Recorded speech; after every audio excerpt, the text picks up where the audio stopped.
Pandian store சீரியலில் இனி என்ன நடக்க போகுது அப்படின்னு தான் பார்க்க போகிறோம். சரவணன் ஃபோன் அடித்த உடனே கதிரால் தாங்கிக்கவே முடியல. என்ன செய்யனே தெரியல. அண்ணனுக்கு பணம் எப்படியாவது கொடுக்கணுமே அப்படின்னு சொல்லிட்டு அங்கங்கே அலைகிறாரு.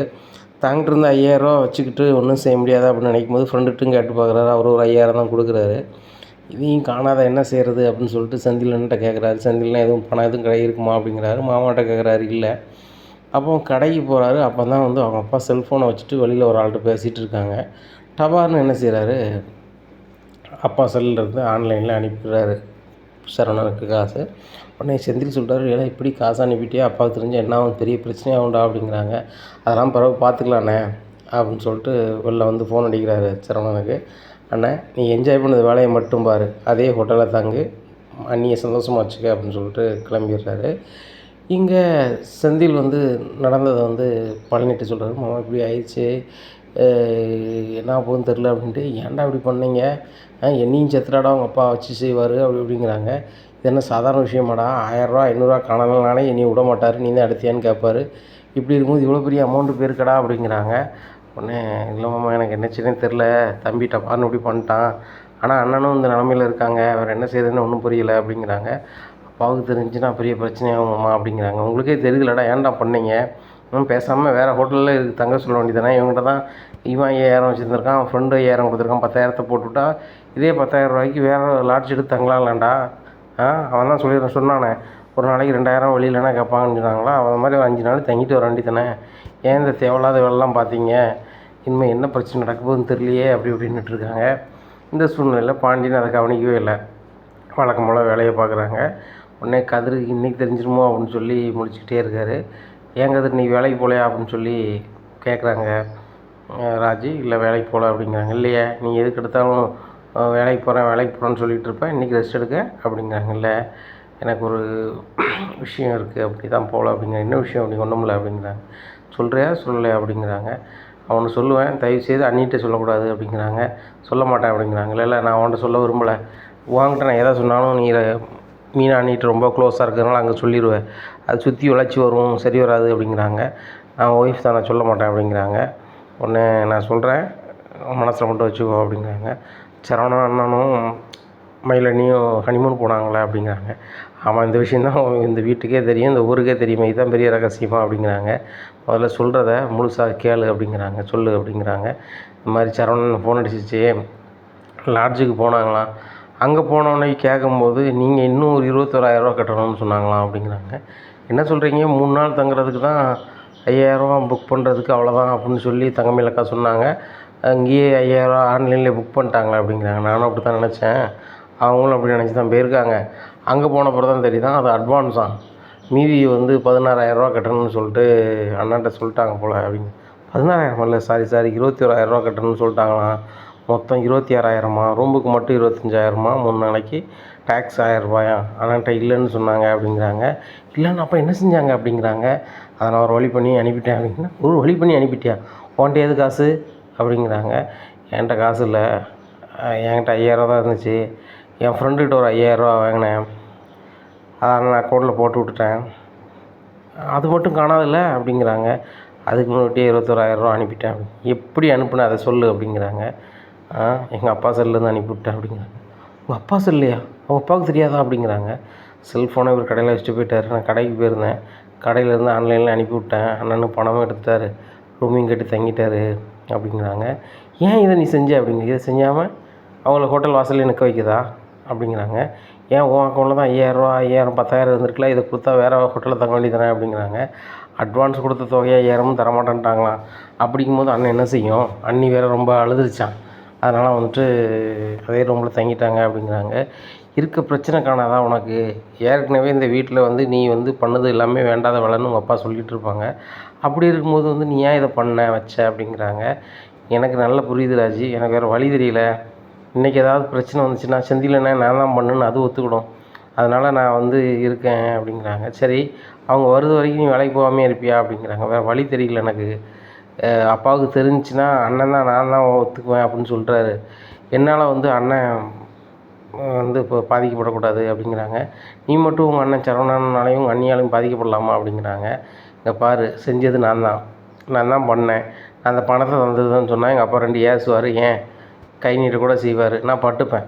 ஆனால் அண்ணனும் செந்தில் அண்ணனும் சரவணன் அண்ணனும் அண்ணிகளோ வந்து கெட்ட பேர் நான் விட மாட்டேன் அப்படிங்கிறாங்க. ஏன் இப்படி உங்கள் அண்ணன் தம்பிகளுக்காக நீங்கள் வந்து எல்லா சுமையும் தாங்கணும் அப்படிங்கிறாங்க. எங்கள் அண்ணங்க அவ்வளோ செஞ்சுருக்காங்க எனக்கு. எங்கள் அண்ணன்மாருக்கு செய்கிறதுக்கு என்கிட்ட ஒன்றும் இல்லை. அப்படிங்கும்போது எங்கள் அப்பாட்ட நான் பூசு வாங்குறதோ வைக்கிறதோ எனக்கு பெரிய விஷயம் இல்லை. அதான் எங்கள் அப்பாவுக்கு தெரியும் போது நான் ஸ்பாட்டில் இருக்கணும் அப்படின்னு சொல்லிட்டு தான் வேலைக்கு போகல அப்படிங்கிறாங்க. சரி, இந்த விஷயம் கடையில் தெரிஞ்சால் ஆமாம் என்ன அப்படின்னு சொல்லிட்டு முழிக்கிறாங்க. கடைக்கு போனால் தான் முடியுமோ அப்படின்னு சொல்லிட்டு சரி சரி நல்ல ஐடியா சொன்னேன். எங்கள் அப்பா கடையில் தான், நானும் கடையில் தான் இருப்பேன் அப்படிங்கிறாங்க. நீ தான் கடைக்கு போக மாட்டேன்னு சொல்லியிருக்கியே அப்படிங்கிறாங்க. இல்லை 3 நாளைக்கு மட்டும் வேலைக்கு வரேன்னு சொல்லிட்டு போயிடுவேன். அங்கே நடந்த சம்பவம் நடந்துச்சுன்னா நான் தான் பொறுப்பேற்றுக்கலாம்ல அப்படிங்கிறாங்க. பார்த்துக்கோ அப்படிங்கிறாங்க. காலையில் எல்லோரும் சாப்பிட்றாங்க. சாப்பிடும்போது காலேஜ் இன்றைக்கி யாருக்கும் இல்லையாம்ல அப்படிங்கிறாங்க. உடனே ராஜி ஆமாம் மாமா அப்படிங்கிறாங்க. கோச்சிங் சென்டர் எப்போமா போகிறேன் அப்படிங்கிறாங்க. மாமா இன்றைக்கி காலைல போகிறேன் அப்படிங்கிறாங்க. சரிப்பா அப்படிங்கிறாங்க. துரை இன்னும் வேலைக்கு போகலையா அப்படிங்கிறாங்க. அவங்களுக்கு கொஞ்சம் உடம்பு சரியில்லையா அப்படிங்கிறாங்க. உடம்பு சரியில்லை ஹாஸ்பிட்டலில் போய் பார்க்க சொல்லுமா, தடித்தனத்தில் ஏதாவது நான் அதுவே சரியாயிரும் அப்படி இப்படின்னு பேசிகிட்டு இருப்பான் அப்படிங்கிறாங்க. உடனே யாருக்கும் என் மேலே அக்கறை வேண்டாம், நான் இன்றைக்கி கடைக்கு சும்மா தானே இருக்கேன், இன்றைக்கி எங்களுக்கு வேலை இல்லை, அதனால் கடைக்கு வரலான்னு இருக்கேன் அப்படிங்கிறாங்க. உடனே பாண்டியன் சிரிச்சிட்டே கடைக்கு கிளம்புறாரு. குமரேசன் அங்கே நேரத்தில் வந்துடுறாரு. மாமா உன் பேரை ரொம்ப நாளுக்கு அப்புறம் கடைக்கு வரானா அப்படிங்கிறாங்க. யார் கதிரா அப்படிங்கிறாங்க. எப்படி கரெக்டாக சொல்லுதீங்க அப்படிங்கிறாங்க. ரொம்ப நாளைக்கு அப்புறம் அவன் தானப்பா வரான், சரவணன் கடைக்கு வர மாட்டான், வேறு இடத்துல வேலை பார்க்கான், இப்போ ஹனிமூன் போயிருக்கான். அப்போ வீட்டில் இருக்குது கதிர் தான் வரானோ அப்படிங்கிறான். வரான், அவனும் பழனியும் ஒரே பைக்கில் வருவாங்க உங்களுக்கு. செந்தில் நடந்து வந்துட்டு இருந்தான் அப்படிங்கிறாங்க. அவனை ஏற்றி வர வேண்டியதானே அப்படிங்கிறாங்க. பக்கம் தானேன்னு சொல்லிட்டு நடந்து வந்துட்டு இருந்தான் அப்படிங்கிறாங்க. அப்படியா அப்படிங்கிறாங்க. எல்லாருமே வந்துடுறாங்க. அந்த கதிர்கிட்ட செந்தில் சொல்கிறாரு, நாங்கள் தான் வந்து இப்படி மளிகை கடையிலே கிடந்து நீ ஏன்டா வந்த, இருக்க 2 நாளாவது வீட்டில் ரெஸ்ட் எடுக்க வேண்டியதானே அப்படிங்கிறாங்க. அண்ணே அதுக்கு வரலண்ணே அப்படிங்கிறாங்க. உடனே பழனி சொல்கிறாரு, இருக்குடா இன்றைக்கி எதுவும் பணத்தை எதுவும் அனுப்ப போகிறியாடா, ஏற்கனவே இங்கே அனுப்பின 21,000 ரூபாய்க்கு எனக்கு என்னச்சின்னு எனக்கு தெரிலடா, நான் என்றைக்கு வந்து பட போகிறேன்னு எனக்கு தெரியல, இதில் நீ வேறு இப்போ வந்திருக்கேடா, எனக்கு பயமாக வேறு இருக்கடா அப்படிங்கிறாங்க. ஆமாம்மா ஒரு சம்பவம் ஒன்று பண்ணலான்னு தான் வந்திருக்கேன். இப்போ அண்ணன் சரவணன் ஃபோன் அடிச்சிச்சு, இதோட பெரிய ஹோட்டலில் இருந்தானேன்னு சொல்லி அண்ணனுக்கு சிந்தனை வந்திருக்கும் போல், அதான் இன்றைக்கி ஒரு 50,000 ரூபா அனுப்பிவிடுன்னு சொன்னாப்புல, அதனால தான் வந்திருக்கேன். அப்பா எப்படியும் மதிய நேரத்தில் செல்லை வச்சுட்டு போவாப்புல, இன்றைக்கி ஒரு 50 ரூபா அனுப்பிட வேண்டியதானே அப்படிங்கிறாங்க. உடனே செந்தில் சொல்கிறாரு, சாமி நல்லா இருப்ப சாமி, நீ அனுப்பின 21,000 ரூபாய்க்கு இன்னும் விட கிடைக்கலடா, நல்லா இருப்படா அப்படிங்கிறாங்க. உடனே கடையை விட்டு நான் கிளம்புறேன்டா அப்படின்னு சொல்லிட்டு அவர் பழனி வெளியே கிளம்புறாரு. ஏமாம்மா வெளில போகிறா அப்படிங்கிறாங்க. இல்லை மருமக்குமாரா, உங்கள்கிட்ட கிடந்து நான் பூசை வாங்கிறதுக்கு தயாராக இல்லை. உங்கள் அப்பா ஏற்கனவே 1 ரூபா 2 ரூபா காங்கல்னாலே நீ தான் பார்ப்பார். இவ்வளோ பெரிய அமௌண்ட்டுக்கு நான் ஆள் ஒர்த்து கிடையாது. ஏற்கனவே 21 ரூபா அனுப்பியிருக்கான் அவன் தம்பி, இப்போ வேறு 50 ரூபா அனுப்பணுங்க. நீங்கள் என்ன தான் பண்ண போகிறேன்னு தெரியல. இப்படி இருக்கும்போது எனக்கு இங்கே இருந்தால் சேஃப்டி கிடையாது, நான் கிளம்புறேன்பா அப்படிங்கிறாங்க. மாமா சும்மா தான் சொன்னோம்மா இன்றைக்கி அனுப்பலை அப்படிங்கிறாங்க. டேய் கதிர், நீ இருக்க இடம் பூராமே வெடிக்கிறா, தயவு செய்து எதுவும் பண்ணிடாடா அப்படிங்கிறாங்க. ஒன்றும் பண்ணலாமாம்மா. அப்போ எதுக்கு நீ கடைக்கு வந்த, நீ கடைக்கு தான் வரமாட்டேன்னு சொன்னியே அப்படிங்கிறாங்க. வரமாட்டேன்னு சொன்னேன் தான், ஆனால் வந்து அந்த விஷயம் அப்பாவுக்கு தெரியும் போது செந்திலண்ணே நான் தான் பண்ணோங்க, அண்ணனை மாட்டி விடக்கூடாதுல்ல, அதை நான் தான் பண்ணணும் உள்ளது சொல்கிறதுக்காக தான் வந்திருக்கேன் அப்படிங்கிறாங்க. டேய் அப்போ ஒரு 10 நாளைக்கு இந்த விஷயம் தெரியாமையே உங்கள் அப்பாவுக்கு இருக்குன்னு வச்சுக்கோ, 10 நாள் கடைக்கு வருவியா அப்படிங்கிறாங்க. மாமா 100 நாள் தெரியாமல் இருந்தாலும் 100 நாள் வருவோம் அப்படிங்கிறாங்க. டேய் அப்போ சீக்கிரம் தெரிஞ்சிரும் போல்கடா அப்படிங்கிறாங்க. ஏன் மாமா அப்படின்னு சொல்லிட்டு செந்தில் கேட்குறாரு. இல்லைடா கதிர் வரான்னா ஏன் வரான் எதுக்கு வரான்னு உங்கள் அப்பா கண்டிப்பாக சிந்திப்பார், செல்லை நோண்டி பார்ப்பார், செல்லை நோண்டி போகும்போது யார் மெசேஜ் வந்திருக்கும்ல பணம் அனுப்புனதுக்கு அப்படிங்கிறாங்க. அப்போ தான் கதிர் தலையில் கை வைக்கிற, ஆகா பணம் அனுப்பணும், அந்த பேங்க்லேருந்து அந்த எஸ்எம்எஸ் வந்திருக்கும், அதை அழிக்காம விட்டுட்டோமே, இவர் பேலன்ஸ் செக் பண்ண மாட்டாருன்னு தெரியும், ஆனால் வந்து அதை பார்த்துருவாரு அப்படின்னு சொல்லிட்டு முழிக்கிறாரு. மாமா நல்ல வேலை யோசனையை சொன்னேன், எப்போ எங்கள் அப்பா வந்து செல்லை வச்சுக்காருன்னு நீ பார்த்து சொல்லுமாம்மா அப்படிங்கிறாங்க. டேய் நானே எப்போ தெரியுமோ என்ன ஏதமோ பீதியில் இருக்கேன், நீ வேறு எப்படி சொல்லிட்டு இருக்கலாம், பார்க்க முடியாடா, ஒழுங்கு மரியாதையாக எப்படியோ 20,000 பட்டி ஒன்று அந்த அக்கௌண்ட்டில் எப்படியும் போட்டு விட்றா, அந்த எஸ்எம்எஸ் அழிக்க பாரு, இல்லைன்னா எனக்கு பிரச்சனையாயிரும் அப்படிங்கிறாரு. உனக்கு என்னம்மா பிரச்சனை, அப்படி எதுனா நான் ஏற்றுக்கிறேன் மாமா அப்படிங்கிறாரு செந்தில். அண்ணன் நீ இப்படி சொல்லுவேன்னு எனக்கு தெரியும், அதனால தான் தம்பி வேலைக்கு வந்திருக்கேன், சரியா, நீ ஏற்றுக்க அனுமதிக்க மாட்டேன், அனுப்புனது நான், நீ சொல்லி அனுப்பலை, நான் தான் அனுப்புனேன் என்ன. அதே மாதிரி சரவணனையும் மாட்டி விட முடியாது, அவர் கேட்டார் நான் கொடுத்தேன் இப்படி ஆகிட்டுன்னு சொன்னால் அப்போ அதுக்கு வேறு வசதி கொடுப்பாரு. நான் தான் என் தேவைக்கு ஒரு பொருளை வேண்ட சொன்னேன், சரவணனுக்கு அனுப்பியிருக்கேன், அதனால் வந்து நான் உங்களுக்கு தந்துடுறேன்னு சொல்லுவேன். சொல்லும் போது அப்புறம் எப்படியும் கை நீட்டுவார், அதை பார்த்துக்கலாம், நடக்கும்போது பார்த்துக்கலாம் அப்படிங்கிறாங்க. உடனே ஏன்டா அப்படி இப்படின்னு சொல்லிட்டு செந்தில் ஒருத்தர்கிட்டயா கடன் கேட்குறாங்க. கிடைக்கல. உடனே மீனாவுக்கு ஃபோன் அடிக்கிறாங்க. மீனாவுக்கு ஃபோன் பண்ணி நடந்ததை சொல்கிறாங்க. மீனா, நான் ஒன்று சொல்லுவேன் ஏச மாட்டியா அப்படிங்கிறாங்க. சொல்லுங்கள், சொல்லுறதை பொறுத்து இருக்குது அப்படிங்கிறாங்க. இல்லை மீனா, சரவண அண்ணன் வந்து சென்னைக்கு போயிருக்கல அப்படிங்கிறாங்க. ஆமாம், ஹனிமூன் போயிருக்காங்க. உங்கள் தொங்கமையில் அண்ணியும் போயிருக்காங்க அப்படிங்கிறாங்க. அதெல்லாம் இருக்கட்டும், அங்கே போயிருக்காங்கல்ல, அவங்க வந்து கட்ட வேண்டிய பணம் ரூமுக்கு வந்து 26,000மா. ஆனால் அண்ணி வந்து அட்வான்ஸை வந்து ஃபுல் தொகைன்னு நினச்சி வீட்டில் சொல்லிட்டு போல. அங்கே போன பிறகு தான் தெரியுது போல் ரூமுக்கு வெளியே விட்டாங்களாம். அதனால் அண்ணன் ரொம்ப மனசு கஷ்டப்பட்டு பேசிச்சு. கதிர்கிட்ட 21,000 புரட்டதுக்கு இல்லை. கதிர் ஒரு 5,000 வச்சுருந்துருப்பான் போல். அவன் ஃப்ரெண்டுகிட்ட ஒரு 5,000 ரெடி பண்ணி வாங்கியிருப்பான் போல். ஆக இன்னும் ஒரு 11,000 இல்லையான்னு சொல்லி முடிச்சுட்டு இருக்கும்போது டவார்னு கடைக்கு வந்தான். அப்பா செல் வச்சுட்டு கிளம்பியிருந்தாங்க. வெளியே பேசிக்கிட்டு இருந்தாங்க ஒரு ஆள்கிட்ட. அப்படியே செல்லு விட்டுட்டு கிளம்பிட்டார். செல்லுலேருந்து பணம் அனுப்பி விட்டாங்க. 21,000 அனுப்பி விட்டான். இவங்க எழுந்த 10,000 அண்ணனுக்கு செலவு பண்ணுங்கன்னு போட்டு விட்டான். இப்போ அந்த 21,000 மேட்ரு வந்து அப்பாவுக்கு தெரிஞ்சிச்சு அப்படின்னா அவ்வளோதான், பெரிய பிரச்சனையாயிரும் அப்படிங்கிறாங்க. உடனே அப்போ என்ன பண்ணுறது அப்படிங்கிறாங்க. மீனா, நீ தான் ஏதாவது பண்ணணும் மீனா அப்படிங்கிறாங்க. ஒன்றும்ல, நான் பண்ணிடுறேன், உங்கள் அப்பா கூகுள் பே நம்பர் சொல்லுங்கள் அப்படிங்கிறாங்க. நம்பர் சொல்கிறாங்க. உடனே மீனா என்ன செய்ய போகிற அப்படிங்கிறாங்க. நான் அனுப்பிடுறேங்க அக்கௌண்ட்டில். ஏன் கதிரை நம்ம மாட்ட விடுவானே, ஏற்கனவே கதிருக்கும் மாமாவுக்கு ஆகாது. அப்படி இருக்கும்போது வந்து இது பெரிய பிரச்சனையாக வருங்க. எப்படி எங்கள் செல்லில் கேட்காம நீ எடுக்கலாம், என் பணத்தை அனுப்பலான்னு வரும். அதுபோக இதே மாதிரி எத்தனை வாட்டி நீ பணத்தை எடுத்திருக்க வச்சுருக்க, இதே திருட்டு வேலையை தான் பார்த்துட்டு அலையுதியா. அந்த பிள்ளை நகையும் இப்படி தான் வந்து ஏதாவது பண்ணையா வச்சியான்னு கேட்பாரு. அப்போ பெரிய பிரச்சனையாகுங்க அப்படிங்கிறாங்க. ஆமாம் மீனா, என்ன செய்யணுன்னு தெரில அப்படிங்கிறாங்க. ஏன் என்ன செய்யணுன்னு தெரில, என்ன செய்ய தெரிலன்னு புலம்பிகிட்டு இருக்கீங்க. நான் உங்கள் பொண்டாட்டி உங்களுக்கு சப்போர்ட்டாகவும் என் குழந்தைனுக்கு சப்போர்ட்டாகவும் இருக்க தானே செய்யணும். ஒன்றும் பிரச்சனை இல்லை. அங்கே சென்னைக்கு போனவர் என் மச்சான், இங்கே இருக்கவன் என் குழந்தை, நீங்கள் என் புருஷன். உங்கள் 3 பேரையும் நான் காப்பாற்றணும், சித்தப்பாவையும் காப்பாற்றணும்னு நான் இது செஞ்சு தான் ஆகணும், வேறு வழி கிடையாது அப்படின்னு சொல்லிட்டு பாண்டியன் அக்கௌண்ட்டுக்கு பணம் அனுப்பிடுறாங்க. பாண்டியனுக்கு பணம் அனுப்பினோடனே சரி, மீனா அக்கௌண்ட்லேருந்து நம்மளுக்கு 20,000 வந்திருக்கு, 21,000 வந்திருக்கேன்னு சொல்லிட்டு எஸ்எம்எஸ்ஸை பார்க்குறாரு. எஸ்எம்எஸ்ஸை பார்த்துட்டு, மீனா நீ எனக்கு 21,000 அனுப்பியிருக்கியா அப்படின்னு சொல்லிட்டு ஃபோன் பண்ணிச்சு கேட்காங்க. உடனே மீனா ரொம்பவே ஷாக்காகிறாங்க. ஆகா, எஸ்எம்எஸ் போவாங்க தான் மறந்துட்டோமே அப்படின்னு சொல்லிட்டு.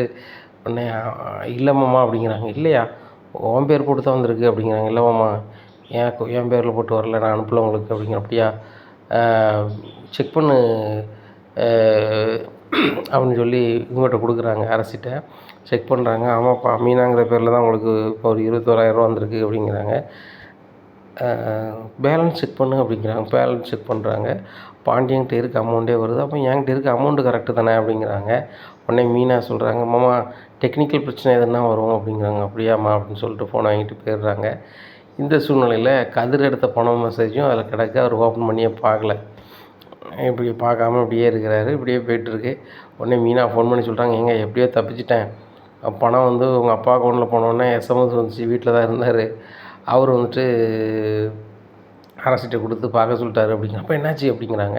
ஒன்றும் ஆகலை, நான் சமாளிச்சிட்டேன், டெக்னிக்கல் பிரச்சனை இருக்கும், யாரும் உங்களுக்கு அனுப்பல, உங்கள் பேலன்ஸ் கரெக்டாக வந்துடலாமாம்மா விடுங்க அப்படின்னு சொல்லிட்டு அவங்களும் சரின்ட்டாங்க. அரசி தான் திருன்னு முடிச்சா. நான் அவளுக்கு பிடிச்ச நம்ம பாதுஷா இருந்துச்சு, அதை எடுத்து கொடுத்தா சாப்பிட்டு அவள் பாட்டில் எரிஞ்சு போயிட்டா அப்படிங்கிறாங்க. நல்ல வேலை மீனா, அவ்வளோ வரையும் காப்பாற்றிட்டேன் அப்படிங்கிறாங்க. அவனை செந்தில் சொல்கிறாரு, டேய் கதிரு, நீ என்ன காப்பாற்ற வரையா, நான் ஒன்றை காப்பாற்றிட்டேன்டா அப்படிங்கிறாங்க. எப்படிண்ணே அப்படிங்கிறாங்க. இந்த மாதிரி உங்கள் அண்ணி மீனாவை வந்து பணம் போட்டு விட சொல்லிட்டேன் அப்படிங்கிறேன். ஏன்னா நீ பண்ண அப்படிங்கிறாங்க. டேய், அவள் தான்டா பண்ண, நான் பண்ண சொல்லலை, இப்படி ஒரு சூழல்னு சொன்னேன். சூழல்னு சொல்லும் போது என் குழந்தைனுக்கு அவையோ, என் புருஷனுக்கு அவையோ, எங்கள் மச்சானுக்கு அவையோ, நான் செய்யாமல் யார் செய்வான்னு சொல்லிட்டு அவள் அனுப்பிவிட்டா அப்படிங்கிறாங்க. எனக்கு ரொம்ப வெக்கமாக இருக்குண்ணே, அண்ணியே வந்து நம்ம பண்ண வச்சிட்டோம்ண்ணே, நம்ம தானே ஏதாவது ரொட்டேஷன் பண்ணியிருக்கணும், அண்ணி பாவண்ணே அப்படிங்கிறாங்க. டேய், அதை நான் பார்த்துக்கிறேன்டா அப்படிங்கிறேன். என்னென்ன பார்த்துப்பேன், உனக்கு ஏதாவது பிரச்சனை வரக்கூடாதுன்னு சொல்லி தான் நான் கடைக்கு வந்தேன், நீ என்னன்னா அண்ணியை போட சொல்லியிருக்க அப்படிங்கிறாங்க.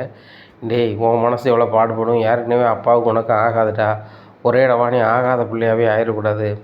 என்ன, நானும் அண்ணனும் இது வரைக்கும் என்ன தப்பு செஞ்சாலும் நீ தான் வந்து நான் தான் பண்ணேன் நீ பொறுப்பேற்றுப்ப. அதனால் பொறுப்பேற்றதுனால வந்து அப்பாவுக்கு உனக்கு பிடிக்காமே ஆயிடுச்சு அப்படிங்கிறாங்க. அப்பாவுக்கு பிடிக்காட்ட என்னண்ணே, எனக்கு அப்பாவை பிடிக்குமாண்ணே அப்படிங்கிறாங்க. அது சரிதான்டா, இப்போ தகப்பன் நம்மளுக்கு கண்டிப்பாக பிடிக்க தான் செய்யும். தகப்பன் நம்மளை வெறுக்குது அளவுக்கு நம்ம நடக்கக்கூடாது. நீ அப்பா செல்லேருந்து அனுப்பும்போதே வேணான்னு தான் சொன்னேன். ஆனாலும் அண்ணாங்க என்ன செய்வார் அப்படின்னு நினச்சி பார்க்கும்போது கஷ்டமாக இருக்குது. நம்ம அப்பாக்கிட்ட வந்து நம்ம வந்து என்ன செய்யலாம், பூசை வாங்கலாம், இல்லைன்னா ஏச்சு வாங்கலாம். அதை பற்றி பிரச்சனை இல்லை. நம்ம அண்ணன் வந்து இன்னொரு இடத்துல வந்து இன்னொரு ஆள் முன்னாடி அவமானமாக நிற்கிறதோ வைக்கிறதோ அதை நம்ம 2 பேராலுமே தாங்கிக் கொள்ள முடியாது. நீ அதை செஞ்ச விஷயம் கரெக்டு தான். ஆனால் அப்பா அதை எப்படி எடுத்துப்பாருன்னு உனக்கு தெரியும். அதனால் மீனை அனுப்பிட்டாடா, நீ வந்து எதுவும் நினைக்காத அப்படிங்கிறாங்க. என்னண்ணே நீ? சரி நான் கிளம்புறேண்ணே அப்படிங்கிறாங்க. என்னடா கிளம்புற அப்படிங்கிறேன். ஆமாண்ணே ஒரு பிரச்சனை வரக்கூடாதுன்னு தான் கடைக்கு வந்தேன். உண்மையாக இங்கே இருந்துக்கிட்டு மதியத்துக்கு மேலேயாவது என் வேலையை போய் பார்க்குறேன் அப்படிங்கிறாங்க. டேய் அப்பா திடீர்னு போனோன்னு நினைக்க மாட்டார் அப்படிங்கிறாங்க. அண்ணே அவர் நினைப்பாருங்கிறதுக்காக நம்ம இருக்க முடியாதுல்லண்ணே. நம்ம என்னத்தையாவது காசு உழைச்சா தானே ஆத்திர வருஷத்துக்கு சரவணன் காசு கேட்டாலும் நம்ம போட்டுவிட முடியும் அப்படிங்கிறாங்க. அதுவும் சரிதான்டா, இங்கே எங்களுக்கு வருமானம் கிடையாது, நான் போட்டுவிட முடியாது அப்படிங்கிறாங்க. அண்ணே அண்ணனுக்காக எப்படியாவது இன்றைக்கி எப்படி ஒரு 2000 உழைச்சிட்றேண்ணே. 2000 சைக்கிள் உழைக்கணும் இவ்வளோ கஷ்டம்டா அப்படிங்கிறாங்க. நான் பார்த்துக்கிறேன் நீ கவலைப்படானே அப்படின்னு கிளம்பி போகிறாரு. இந்த சூழ்நிலையில் வீட்டுக்கு வந்துடுறாரு. கோமதிகிட்ட சொல்கிறாரு, பாரு கோமதி, கடைக்குன்னு ஒருத்தன் கிளம்புனான், மணி எத்தனை 11:30 மணி தான் ஆகுது, அதுக்குள்ளே வந்துட்டான் அப்படிங்கிறாங்க. உடனே கதிர் சொல்கிறாரு, நான் எங்கள் அண்ணன்கிட்ட கொஞ்சம் நேரம் கடையில் இருக்குன்னு போகணுன்னு தோணுச்சு, போனேன் அவ்வளோதான். எனக்கு மறுபடியும் வேலைக்கு வர சொல்லிட்டாங்க, நான் கிளம்புறேன் அப்படின்னு சொல்லிட்டு கிளம்புறாரு. சரி கோமதி, இந்த வெயிலுக்குள்ளே தான் போகணுங்களா, வெயில் தார போக மாட்டாங்களா அப்படிங்கிறாங்க. டேய் கதிர், வெயிலெல்லாம் போவாடா அப்படிங்கிறாங்க. வேலைன்னு வரும்போது வெயிலெலாம் பார்த்தா நடக்குமா? இந்த வீட்டில் வந்து சம்பாத்தியம் பண்ணாங்க, சம்பாத்தியம் பண்ணணும்னு சொல்கிறாங்க, வெயிலில் போகாமையா சம்பாத்தியம் பண்ணாங்க, பழகிக்க வேண்டியதான் அப்படின்னு சொல்லிட்டு பேக் எடுத்து கிளம்புறாரு. ஏன்டிமா இப்படி இருக்கான், சொன்ன சொல்லே கேட்கக்கூடாதுன்னு இருக்கானா அப்படிங்கிறாங்க. ஏங்க அவன் வந்து வேலைக்கு போகணுங்கிறதில் போகிறான், இதில் நீங்கள் ஏன் இப்படி பண்ணிட்டு பேசுகிறீங்க? நீங்களும் அந்த நேரத்தில் ஒரு நேரத்தில் இப்படி தானே பண்ணீங்க, மளிகை கடை வைக்கிறதுக்கு முன்னாடி யாரெல்லாம் சாமான் கேட்காங்களோ வீடு வீடாக கொண்டு போட்டீங்க, அப்போ என்ன வெயிலெலாம் பார்த்துட்டா இருந்தீங்க? அதை மாதிரி தான் உங்கள் பையன் யாருக்கெல்லாம் சாப்பாடு வேணுமோ அதெல்லாம் கொண்டு கொடுக்குறான். உங்களுக்கு அவனுக்கு வித்தியாசம் வேறு என்னது, ரெண்டும் ஒரே மாதிரி தான் அப்படிங்கிறாங்க. உடனே ஒரு பாண்டியன் சிரிச்சுக்கிறாரு. இந்த பையன் பரவாயில்ல, உழைக்கணுங்கிறது என்ன இருக்கலாம், இவன் கண்டிப்பாக முன்னேறிடுவான் அப்படின்னு மனசுக்கு நினைக்கிறாரு. இந்த சொல்கிறேன் ராஜி அப்படிங்கிறாங்க. என்னமாம்மா அப்படிங்கிறாங்க. இன்றைக்கி காலேஜ் லீவுனாப்புல சமையல் கற்றுக்கலான்னு நினைக்கியாம்மா அப்படிங்கிறாங்க. ஆமாம்மா, சமையல் கட்டுக்கே அத்தை வரவிட மாட்டேங்காங்க, அது ஏன் கொண்டுன்னு சொல்கிறாங்க அப்படிங்கிறான். கோமதி, ராஜுக்கும் சமையல் சொல்லிக் கொடு, அவனும் சமைக்கட்டும், அவன் புருஷனுக்கு சமைச்சு கொடுக்கணும், நம்மளுக்கெல்லாம் சமைச்சு தரணும்னா தெரியணும்ல அப்படிங்கிறாங்க. ஏங்க அவள் வந்து இருந்தானா வெங்காயம் இருக்கிறா, கண்ணீர் விட்டு அழுதுகிட்டு இருக்கா, எனக்கு கடுப்பாகுது, அதான் வெளில போக சொல்கிறேன் அப்படிங்கிறாங்க. மீனான்னா வெங்காயத்தெலாம் நறுக்க மாட்டான், மீதி எல்லாத்தையும் வேலையும் செய்வாள், வெங்காயத்தை எண்ணெய் நறுக்கி விட்டு எண்ணெய் அளவு வச்சுருவா அப்படிங்கிறாங்க. அத்தை என்னத்தை எப்படி பேசுகிறீங்க அப்படிங்கிறாங்க. ஜோக்குடி ஜோக்கு சொல்லக்கூடாதா அப்படிங்கிறாங்க. சரி சரி வீட்டை பார்த்துக்க, நான் கடைக்கு கிளம்புறேன் அப்படின்னு சொல்லிட்டு கடைக்கு போகிறாங்க. இந்த சூழ்நிலையில் ஒரு ஆஃபர் ஒன்று வருது, இந்த மாதிரி சரக்கெல்லாம் கொண்டு கொடுக்கணும் வைக்கணும், அதுக்கு ஆட்கள் நிறைய தேவைப்படுதுன்னு சொல்லிட்டு. அப்போ பாண்டியன் சொல்கிறாரு, கதிருக்கு ஃபோன் அடித்து, கதிரை வந்து வேலைக்கு போனான்னு சொல்லு செந்தில் அப்படிங்கிறாங்க. அப்பா அப்படிங்கிறாங்க, சொல்லுடா, ஆர்டர் நிறைய கொண்டு கொடுக்கணும், நீங்கள் 3 பேரும் கொண்டு கொடுத்துக்க மாட்டீங்க, கடையை நான் பார்க்குறதுக்கு வேண்டியதாக இருக்கும், அதனால் வந்து அவனுக்கு ஃபோன் அடிங்க அப்படிங்கிறாங்க. சரி கதிரே, இந்த மாதிரி ஒரு இடத்துல நிறைய சரக்கு இறக்கணும், வாயேன் அப்படிங்கிறாங்க. ஏன்னா வரேன்லாம் தயார் தான், ஆனால் இன்றைக்குள்ள கூலியே அப்பா தருவாரான்னு கேளு அப்படிங்கிறாங்க. உடனே அப்பா தப்பாக நினச்சிக்காதீங்க, அவனுக்கு வேலைக்கு போனால் தான் செலவுக்கு வருமா, அதனால் இன்றைக்கி கூலி தந்தால் தான் வருவான்னு சொல்கிறான்ப்பா அப்படிங்கிறாங்க. இப்போ தாப்பன்ட்டே கூலி வாங்கி தான் வந்து வருவானம்மா அப்படிங்கிறாங்க. உடனே இல்லைப்பா அப்படின்ட்டு, சரி தரேன்னு சொல்லு அப்படிங்கிறாங்க. உடனே ஃபோன் பண்ணி அப்பா சம்பளம் தரேன்ட்டார் அப்படிங்கிறாங்க.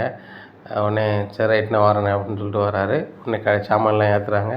இப்போ தாப்பன்ட்டே நீங்கள் வந்து சரக்கு வந்து காசு இறக்குறது, காசு வாங்கிட்டு தான் நீங்கள் இறக்க போவியோ அப்படிங்கிறாங்க. நீங்கள் பெற்ற பிள்ளையாக இருந்தாலும் லாபமாக இருக்குன்னு நினச்சி தானே தொழில் பண்ணுறீங்க, உங்கள் சொந்த பந்தமாக இருந்தாலும் தெரிஞ்சவங்களாக இருந்தாலும் சும்மையாக கொடுக்குறீங்க, லாபத்தில் கொடுக்குறீங்க. அதே மாதிரி தான் நான் உங்களுக்கு மாதம் 10,000 தரேன்னு சொல்லியிருக்கேன், அந்த 10,000 எப்படி தர்றது, இப்படி உழைச்சா தான் தர முடியும் அப்படிங்கிறாங்க. பாண்டியன் மனசில் சிரிச்சுக்கிறாரு. சரி, இந்த 10,000 சம்பளத்துக்காக போன மாதிரி இருக்கக்கூடாது, உண்மையாக அந்த கடையில் உள்ளவங்க மாதிரி போய் இறக்கி வைக்கணும் அப்படிங்கிறாங்க. வாங்குகிற காசுக்கு விசுவாசமாக தான் இருப்பான் அந்த கதிர் அப்படின்னு சொல்லிட்டு வண்டியில் ஏறி போகிறாரு. இங்கே செந்திலுக்கும் பழனிக்கு பயங்கர சிரிப்பு. இங்கே அவர் சொல்கிறாரு குமரேசன், என்னப்பா உங்கள் அப்பனுக்கு பதில் பேசுறது இந்த கதிரால் தான்ப்பா முடியும், மற்றவங்க யாராலையுமே பேச முடியாது, ஏன் என்னால் கூட பேச முடியாது, என்கிட்ட மாமான்னு உரிமையாக பேசினாலும் கூட ஒரு சில நேரத்தில் உங்கள் அப்பன் கோபமாக இருப்பான், எப்படி பேசுது ஏது பேசுன்னு தெரியாது, ஆனால் அந்த கதிர் பட்டுன்னு பேசியிருந்தானப்பா அப்படிங்கிறாங்க. உடனே பொருளை பூரா இறக்குறாங்க. இதே மாதிரி உங்களுக்கும் சம்பளம் வாங்கிக்க வேண்டியது தானே அப்படி ஒன்று கேட்குறாங்க செந்தில்கிட்டையும் பழனிகிட்டையும். அதுக்கு ஒன்றை மாதிரி எங்களுக்கு வாய் பேச தெரியணுங்களா, நீ வாய் பேசுனா சம்பளம் இருந்தால் தான் வருவோம்னு சொன்னோன்னே வர சொல்லி சம்பளம் கொடுத்துதான்ட்டாரு. இறக்கணுன்னே சம்பளத்தை தரப்போகிறாரு அப்படிங்கிறாங்க. ஆமாம், நீங்கள் தான் கேட்கணும், எங்களுக்கும் வாயும் வயிறும் வேறு, ஒரே வீட்டில் இருந்தாலும் எங்களுக்கும் செலவு இருக்குது, அதனால் சம்பளம் கேளுங்க, இல்லை நான் கேட்டு வாங்கி தரேன் அப்படிங்கிறாங்க. உடனே இல்லை நீங்களாம் கட்டுறத அப்படிங்கிறாரு செந்தில். இப்படி இருக்க வேண்டியதாம்ண்ணே அப்படிங்கிறாங்க. இறக்கி முடிச்சுட்டு நேராக கடைக்கு வராங்க. கடைக்கு வந்தோன்னா என்ன சம்பளத்தை கொடுத்துட்டு வேண்டாம் அப்படின்னு சொல்லிட்டு பழனிட்டு கொடுக்குறாங்க. மாப்பிள்ளை இருந்தா உனக்கு சம்பளம் 1000 அப்படிங்கிறாங்க. உடனே சிரிக்கிறாரு. எனக்கு மட்டும் தந்தீங்க, செந்திலனுக்கும் மாமாவுக்கும் கொடுக்கல, குமரேசன் தாத்தாவுக்கும் கொடுக்கல அப்படிங்கிறாங்க. குமரேசன் தாத்தாவுக்கு போகும்போது தான் கொடுப்பேன், உனக்கு வாங்கிட்டு எல்லாம் வேலையை பார்த்துட்டு போயிட்டு போ அப்படிங்கிறாங்க. இங்கே பாருங்கள், எங்கே யார் வேலை பார்த்தாலும் அவங்களுக்கு கூலி உண்டு. எங்கள் அண்ணனுக்கும் எங்கள் மாமாவுக்கு மட்டும் கூலி கிடையாதா? ஏன் அவங்க எழுதி கொடுத்துட்டு இத்தனை வருஷம் இருக்கணும்னு சொல்லி இலவசமாக வேலை பார்க்கணும் எழுதி கொடுத்து தான் வேலை பார்க்காங்களா அந்த கடையில் அப்படிங்கிறாங்க.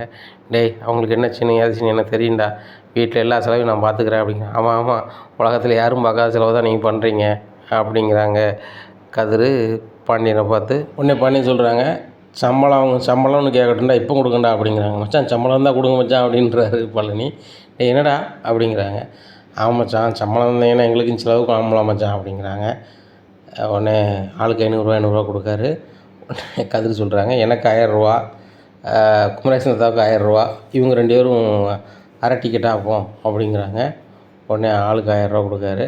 உடனே பாண்டியன் சொல்கிறாரு, டே பழனி, இங்கே பாரு, தினமும் சாயந்தரம் 8 மணிக்கு நீங்கள் வந்து என்ன செஞ்சுக்கலாம், நைட்டு 8 மணிக்கு நீங்கள் என்கிட்ட 1000 சம்பளம் வாங்கிக்கலாம் அப்படிங்கிறாங்க. இதை கேட்ட பழனி ரொம்ப சந்தோஷமாக, மச்சான் ரொம்ப தேங்க்ஸ் மச்சான், இப்படி தினம் 1000 தந்தீங்கன்னா சேர்த்து வச்சா எங்கேயோ போயிடுவோம் மச்சான் அப்படிங்கிறாங்க.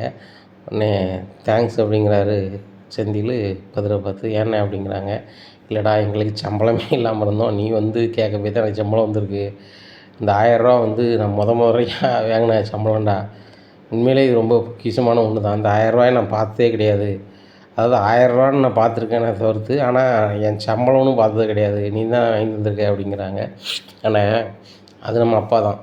இந்த கடையோட வளர்ச்சியில் உனக்கு பங்கு இருக்குது, எனக்கு பங்கு இருக்குது, மாமாவுக்கு பங்கு இருக்குது, குமரேச தாத்தாவுக்கு பங்கு இருக்குது, எல்லாருக்கும் பங்கு இருக்குது. ஆனால் எல்லாரோடைய உழைப்புக்கும் கரெக்டாக ஊதியம் இருக்கணும். அப்படி இருந்தால் தானே ஏதாவது பண்ண முடியும். நீனும் அண்ணியும் சென்னைக்கு போனீங்க, உங்கள் கையில் காசே இல்லை, அப்போ 1000 தந்து பார்த்து செலவு பண்ணுங்காரு. இப்போது நீ தினம் சம்பளம் வாங்கியிருந்தா உன் பொஞ்சாதிக்கு எதனாலும் செய்ய முடியும், அப்படி தானே? அதனால் இது ரெகுலராக உனக்கு தருவார நம்புகிறேன் அப்படிங்கிறாங்க. தேங்க்ஸ்டா அப்படிங்கிறாங்க. ஒன்றும் பிரச்சனை இல்லை அப்படிங்கிறாங்க. உடனே பாண்டியன் சொல்கிறாங்க, பார்த்தீங்களா மாமா, அவனுக்கு எவ்வளோ துமுறுன்னு சொல்லிட்டு அப்படிங்கிறாங்க கதிர்கிட்ட. கதிர் ஒன்றியமாக தானப்பா, நியாயத்துக்கு குரல் கொடுக்காங்க விடு அப்படிங்கிறாங்க. என்னத்துக்கு மாமா நியாயத்துக்கு குரல் கொடுக்காங்க அப்படிங்கிறாங்க. பாண்டியா, ஒன்று ஞாபகப்படுத்துன்னு தப்பாக நினச்சிக்காத, நம்ம எல்லோரும் அந்த முத்துவேல் கடையில் வேலை பார்த்தோம். வேலை பார்க்கையில் சம்பளம் நம்மளுக்கு சரியாகவே தரமாட்டாங்க. அப்போ நீ தான் சொன்ன, நாங்கள் பார்க்குற வேலைக்கு கரெக்டான ஊதியம் தரணும், இல்லைன்னா வேலை பார்க்க முடியாது அப்படின்னு நீ சொன்ன. உனக்கு அப்போ வயசு என்ன தெரியுமா? 16 வயசு. எனக்கு வயசு என்ன தெரியுமா? 24 வயசு. இல்லைங்கிட்டா அன்னைக்கு நீ சொன்ன, அதுக்கப்புறம் நம்மளுக்கு கரெக்டாக சம்பளம் தந்தாங்க. என்ன அதே மாதிரி தான் கதிருக்கு சொன்ன உடனே நீ செந்திலுக்கும் பழனிக்கும் சம்பளம் கொடுக்க ஆரம்பிச்சிட்டு, அதுவும் தினம் நைட்டு 8 மணிக்கு 1000 வாங்கிக்காங்கன்னு சொல்லிட்டேன். நியாயத்தை அவன் கேட்டு கொடுக்கான். அவன் அப்படியே ஒன்றியும் தான். என்ன முகத்தோச்சம் என்ன உன் வயசுக்கு ஒரு முகத்தோச்சம் இருக்கும், அவன் வயசுக்கு ஒரு முகத்தோச்சம் இருக்கும். சின்ன வயசுலனா நீ எப்படி இருந்தியோ அப்படியே இருக்கான் அந்த கதிர். செயல்பாட்டிலேருந்து முகச்சாயிலிருந்து எல்லாமே. என்ன உண்மையிலே நீந்தான்பா. அவன் கோவப்படும் போதும் பார்க்கும்போது நீந்தான். ஆனால் அவன் கோவத்தில் ஒரு நியாயம் இருக்குது அப்படிங்கிறாங்க. ஆமாம், அதெல்லாம் தெரியுது. அந்த புள்ள நகையை தான் என்ன பண்ணிடுவோம்னு ஒன்றுமே தெரில அப்படிங்கிறாங்க. எப்பா, அதெல்லாம் கோவப்பட்டு கேட்கக்கூடாது பார்த்துக்கா.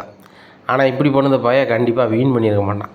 ஒன்று தவற விட்டுருப்பான், இல்லை அது எங்கேயோ இருக்குது, அதான் உண்மை. ஏன்னா அந்த பையன் பொறுப்பான பையனாக இருக்கான். கல்யாணம் முடிவுக்கு முன்னுக்கூட்டி ஒண்டையாட்டி கூட்டி பேசுவான், வைப்பான், நேரத்துக்கு குரல் கொடுத்து போய்கிட்டு இருப்பான். ஆனால் கல்யாணம் முடிஞ்ச பிறகு அவன் பொண்டாட்டிக்காக வேலை செஞ்சு தான் பணத்தை கொண்டு கொடுக்கணும், வைக்கணும், தான் பொண்டாட்டியை தான் உழைப்பில் தான் காப்பாற்றணும், வைக்கணும்னு நினைக்கிற அந்த பையன், பொறுப்பாக இருக்க அந்த பையன் எப்படி இவ்வளோ கனமான நகையை காலி பண்ணுவான்? அதுக்கு வாய்ப்பே இல்லை பாண்டியா. இதான் உண்மை. நீ ஏதோ ஒரு வகையில் சிந்திச்சு பாரு. அவனை சின்ன வயசுலேருந்து நோட் பண்ணிப்பார். அனாவசியமாக ஒரு பொருளை வீண் பண்ணுவானா? பண்ண மாட்டான். பாரு, பழனி சைக்கிளு ரொம்ப நாளாக ஓட்டாமல் லாய்க்கு இல்லாமல் வீட்டுக்கு முன்னாடி கிடந்திருக்கு. அதை அவன் ஒக்கிட்டு அதை ஓட்டிக்கிட்டு லாந்திக்கிட்டு இருக்கான். அதை வச்சும் சும்மா லாந்தலை, தொழில் பண்ணுதான். அந்த அவன் பொண்டாட்டியை காப்பாற்றுதான், தன் சுயமரியாதையோடு இருக்கான். அது போக நான் வேலைக்கு வந்தோம்னா கூலி வாங்கிட்டு தான் வருவேன், என் உழைப்புக்கு ஏற்ற ஊதியம் வேணும்னு சொல்லி உரிமைக்கு குரல் கொடுக்கான். இப்பேற்பட்ட பையன் எப்படி வீண் பண்ணுவான் சொல்லு? ஒரு ரூ. 2 காசை பத்திரப்படுத்துன்னு நினைக்கிறவன் வீண் பண்ண மாட்டான் பாண்டியா. நல்லா யோசனை பண்ணி பாரு. அந்த நகை எங்கேயோ போயிருக்கு அப்படிங்கிறாங்க. அப்போ தான் பாண்டியன் சிந்திக்காரு, கண்டிப்பாக வந்து இந்த நகை எங்கேயும் போயிருக்காது, எங்கேயோ இருக்குது, ஆனால் இவன் செலவு பண்ணியிருக்க மாட்டான் அப்படிங்கிற மனநிலைக்கு வந்துடுறாரு. மாமா நீங்கள் இருங்க, நான் வீட்டு வரை போயிட்டு வரேன் அப்படின்னு சொல்லிட்டு போகிறாங்க. எங்கே பாண்டியா போகிற அப்படிங்கிறாங்க. இல்லை ஒரு சின்ன வேலை இருக்குது அப்படின்னு சொல்லிட்டு வீட்டுக்கு போகிறாங்க. உடனே கோமதி அப்படிங்கிறாங்க. என்ன அப்படிங்கிறாங்க, அந்த ராஜு புள்ள கல்யாணத்தோட நகை எடுத்து வந்துச்சுல அப்படிங்கிறாங்க. ஏங்க அந்த முடிஞ்சு போன கதை இப்போ எதுக்கு அப்படிங்கிறாங்க. இல்லடி அதை பற்றி தெரியணும், அந்த கதிர் வந்து ஒரு சின்ன வேலை செஞ்சால் கூட சம்பளம் வேணும் அப்படின்னு கேட்குறான். அது போக அவன் உழைப்புக்குள்ளே ஊதியத்தை கேட்குறான். ரைட்டு, அதை பற்றி நான் ஒன்றுமே நினைக்கல. சரி ரைட்டு, அவன் உழைச்சான், கூலியை கொடுத்தாச்சுன்னு வச்சுக்கோ. இப்படி இருக்கிறப்ப எப்படி நகையை வீண் பண்ணுவான் அப்படின்னு குமரேசன் மாமாவும் சொல்லுதாரு. நானும் மனசுக்குள்ள அப்படின்னு நினைக்க வேண்டிய சூழல் வருது.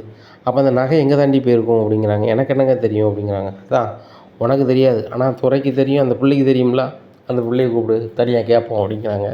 ஏங்க அவங்க புருஷன் முன்னாடிக்குள்ளே 1000 இருக்கும் அப்படிங்கிறாங்க. இங்கே பாரு கோமதி, ஒரு பொண்ணு நகையை வந்து உருவாக்குது அவ்வளோ கஷ்டம். இப்போ ஒரு நகை 60,000 தாண்டி போயிட்டு இருக்குது. இன்னும் 2-3 வருஷத்தில் 1 லட்ச ரூபாய் தாண்டி போயிடும். அப்போது நகையோ எதையோ உருவாக்க முடியாது. ஏற்று வீட்டுக்காரங்க நம்மளை ஒவ்வொருத்தட்டையாக வந்து குறை சொல்லிக்கிட்டே இருக்காங்க. ஒன்றினா கல்யாணம் முடிச்சு கூட்டிறையில் ஒத்த பொண்ணு நகையை 8 வர சொல்லலை, ஆனால் இந்த பிள்ளை வரையில் வெயிட்டான நகையை கொண்டு வந்திருக்கு. அந்த நகையை அடிக்கிறதுக்கு தான் வந்து இவங்க வந்து என் பொண்ணை வந்து கூட்டிகிட்டு போயிட்டான், பொண்ணை கூட்டிட்டு போயிட்டானு அண்ணனை மூத்தவனும் சொல்லுதான், இளையவனும் சொல்லுதாங்க. அப்போ எனக்கு அசிங்கமாக இருக்குது, வைக்கி ரொம்ப கஷ்டமாக இருக்குது. வியாபாரி சங்க மீட்டிங்கெலாம் இதை வந்து பேசியிருப்பாங்க உங்களுக்கு. அவங்க பார்க்க அதில் வியாபாரி சங்கத்தில் உறுப்பினராக எல்லோரும் என்கிட்ட கேட்காங்க, ஏன்னா பாண்டியனே எல்லா வகையிலும் கரெக்டாக இருப்பீங்களே, இந்த வகையில் கெட்ட பேர் எதுவும் இல்லைண்ணே, அவங்க வீட்டிலே பொண்ணை கட்டினா கூட ஒரு பொண்ணாக்கி நீங்கள் ஆசைப்பட்டது இல்லையேண்ணே, இப்படி உங்கள் பையன் இப்படி பண்ணிட்டானேன்னு சொல்லும் போது ரொம்ப வக்கையாக இருக்குது. ஆனால் கதிர் இப்படி பண்ணவே மாட்டான் கோமதி, எனக்கு நல்லாவே தெரியும். கதிர் கோவப்படுவான், என்ன அவன் கோவத்துலேயே ஒரு நியாயம் இருக்கும். நான் சின்ன வயசுலேருந்து அவனை சொல்லியிருக்கேன், அவன் என்ன மாதிரின்னு சொல்லியிருக்கேன். என்ன மாதிரி தான் அடுத்தவன் பொருளுக்கு ஆசைப்படாத பையன் கிடையாது. ஆனால் அந்த நகை எங்கே போச்சு அப்படின்னு நம்மளுக்கு தெரியணும்ல அப்படிங்கிறாங்க. இந்த கோமதிக்கு எல்லாமே தெரியுது, உண்மையை சொல்லிடுவோமா அப்படின்னு சொல்லிட்டு, எங்கே அப்படிங்க, என்ன நீ நகை எடுத்து போனேன் அப்படிங்கிறாங்க. நான் எங்கே எடுக்க போகிறேன் அப்படிங்கிறாங்க. பிறகு அந்த பிள்ளையை கூப்பிட்டு கேட்போம் அப்படிங்கிறாங்க. நீ எங்கே வேண்டாங்க அப்படிங்கிறாங்க. நான் சொல்லுதை கேளு, நீ கூப்பிடு அப்படிங்கிறாங்க. உடனே கோமதி போகிறாங்க. ராஜி அப்படிங்கிறாங்க, உங்களை பேச அப்படிங்கிறாங்க. உடனே இப்போ வரும்போதே சொல்லிடுறாங்க, உங்கள் மாமாவுக்கு வந்து மறுபடியும் ஒரு டவுட் வருது அப்படிங்கிறாங்க. என்னத்தை இந்த அக்கௌண்ட்டில் பணம் எடுத்தது தெரிஞ்சிட்டா அப்படிங்கிறாங்க. என்னதுடி அக்கௌண்ட்டில் எடுத்தது, இப்போ இது தெரியலையா அப்படின்னு சொல்லிட்டு, என்னடி சொல்லுது அப்படிங்கிறாங்க. அத்தை இதை நான் பிறகு சொல்கிறேன் அப்படிங்கிறாங்க. அப்படியா அப்படின்னு சொல்லிட்டு, சரி ரைட்டு அப்படின்ட்டு சொல்கிறாங்க. இந்த மாதிரி நீ ஏற்கனவே உங்கள் வீட்டிலேருந்து நகை எடுத்து போனல, அந்த நகையை காணலை வைக்கலை அப்படின்னு நம்ம நினச்சோம்ல, அதை வந்து கதிர் வந்து நான் தான் செலவு பண்ணணும்னு சொல்லிட்டான். இதை உங்கள் மாமாவும் நம்பிட்டார்.